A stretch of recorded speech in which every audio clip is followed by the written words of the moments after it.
I think by the timing, this is very much retaliation for Congress on Thursday, going through final passage of a bill that would codify sanctions on Russia, going back to the sanctions that were related to Ukraine, but also sanctions related to Russia's interference in the U.S. election. No, it's going to affect embassy operations, but it's not 755 diplomats. I think they're talking about a total embassy staff of around 1,200. And the large majority of those numbers are what we call locally employed staff. They're Russians who work at the embassy. And so my guess is the bulk of the reductions are going to fall on Russians. The Russians are going to lose their jobs.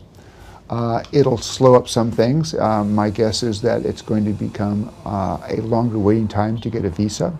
But what I suspect the embassy is going to do is it'll identify important functions, those functions that are less important, and it will then allocate the reductions so that it can protect core functions and then shed some of the support activities.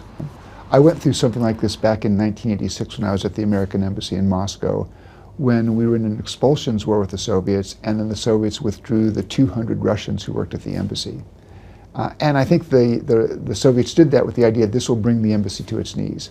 And what happened is we worked out something called all-purpose duty. So instead of worrying about the arms control issues, which is my normal job in the political section, one day out of 6 or 7, I would drive a truck for the embassy. You know, everybody pitched in, we got through it, and I think the embassy will show the same sort of spirit this time. And it also, to my mind, reflects the fact that the Russians didn't have a lot of options. I mean, bear in mind what Congress did was action with regards to economic sanctions on Russia that most economists are saying are having an impact that's probably costing the Russian economy about 1% of gross domestic product when you look at American and European sanctions combined. Russia doesn't have any counter step to do that. There's really nothing that the Russians could do that would inflict that kind of economic punishment on the United States.